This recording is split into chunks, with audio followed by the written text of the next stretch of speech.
গত নভেম্বরে 25 KG gold আটক করেছিলাম।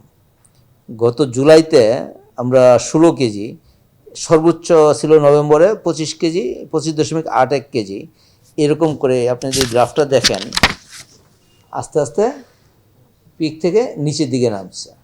সর্বশেষ মাসে যেটা আছে গত জুন মাস, সেটা হলো 1.02 কেজি। এই অর্থ বছরে গত জুলাই থেকে জুন পর্যন্ত 234 কোটি টাকার পণ্য আটক করেছি, যেটা এক বছরে গত জুলাই থেকে এই জুন পর্যন্ত আস্তে আস্তে কমে আসছে। যেমন আমরা গত নভেম্বরে আটক করেছিলাম 35 কোটি, সেইটা আস্তে আস্তে কমতে কমতে গত জুনে আসছে হলো 1 কোটি। 35 কোটি থেকে কমতে কমতে 1 কোটিতে এসছে। এর প্রধান কারণ হলো আমরা ফ্রিকুয়েন্ট ট্রাভেলারদেরকে আইডেন্টিফাই করে তাদের কাছ থেকে প্রপার ট্যাক্স রাখছি যদি বৈধ মাল হয়। আর যদি স্বর্ণ আমরা 170 কেজি কাস্টমসের প্রথম এআই আমরা ব্যবহার শুরু করেছি। আপনারা এই সিঁড়ি দিয়ে ওঠার সময় খেয়াল করেছেন কিনা, দুইটা ক্যামেরা, বেশ বড় দুইটা ক্যামেরা লাগানো আছে। এটা হলো এআই ক্যামেরা, আপনাদেরও ছবি উঠেছে। তো আমরা এখন টেস্ট করছি, সফটওয়্যারটা তৈরি হয়ে গেছে, আমরা টেস্ট করছি যে যাদেরকে আমি টার্গেট করতে চাই, যেমন ধরুন আমি একজনের ছবি দিয়ে রাখলাম, ওকে আমি টার্গেট করতে চাই যে ও আসলেই আমাকে মেসেজ দেবে যে এই জায়গায় আসছে, তখন আমার লোকজন সতর্ক হয়ে যেতে পারবে। এটা এখন আমরা টেস্ট রান করছি, আগামী মাসে উদ্বোধন করার পরিকল্পনা আছে যদি সব ঠিক থাকে।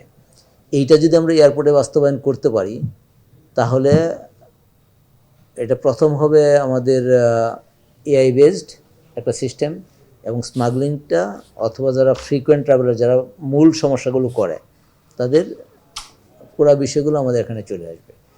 আমরা ভিডিও তৈরি করছি, এগুলো মাসখানেকের মধ্যে হবে। এফএকিউ তৈরি করছি, মানে আপনার যত প্রশ্ন আছে সব প্রশ্নের উত্তর জানা আপনি ওয়েবসাইট থেকে পান।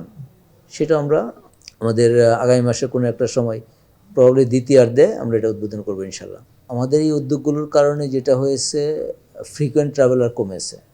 আগে সপ্তাহে 3-4টা চার্টার প্লেনে করে নিয়ে আসতো। আমরা এই বেসে 25-26 জনকে কন্ট্রোল করার ফলে মেসিভ কন্ট্রোল হয়ে গেছে। আমরা তাদেরকে চেস করার জন্য আমাদের মাথায় একটা ইনোভেটিভ আইডিয়া আছে, সেটা কাজ আমরা অলরেডি শুরু করেছি, বাট এটা একটু সময় লাগবে। যেমন ধরেন প্লেন থেকে নামার পরে ওরা তো একটা বোর্ডিং ব্রিজ পার হয়ে একটা টানেল দিয়ে আসে। ওই টানেলের সামনে যেমন আপনাদের ক্যামেরাগুলো আছে, এরকম একটা মেশিন থাকবে, তার বডিটা স্ক্যান হয়ে যাবে। এটা একটা সুবিধা আছে, ইউভি স্ক্যান বলে এটাকে। তো স্ক্যান হয়ে সেখানে আমরা যে আইটেমগুলো দেবো, যেমন আর্মস, ড্রাগস, তারপরে গোল্ড, এই ধরনের যে জিনিসগুলো নর্মালি বডিতে লুকায় নিয়ে আসে, তো সেইটা স্ক্যান হয়ে যাবে। প্রত্যেকটা ইন্ডিভিজুয়াল প্যাসেঞ্জার তো বোর্ডিংয়ের ভিতর দিয়ে বের হয়, ইন্ডিভিজুয়াল ক্রু বের হয়, তাই না? সবাইকে কিন্তু ওই বোর্ডিং ব্রিজ দিয়েই ঢুকতে হয়। আমরা এই বোর্ডিং ব্রিজের সামনে একটা ক্যামেরা বসাবো, যেইটা হলে প্রত্যেকটা প্যাসেঞ্জারই স্ক্যান হয়ে যাবে, এবং এটা এক্সরে দিয়ে স্ক্যান হবে না, স্ক্যান হবে ইউভি দিয়ে, যেটা শরীরের জন্য ক্ষতিকর না। তখন আমরা ওইখান থেকে আমাদের মূল কন্ট্রোল পয়েন্ট হবে বোর্ডিং ব্রিজের মুখটা।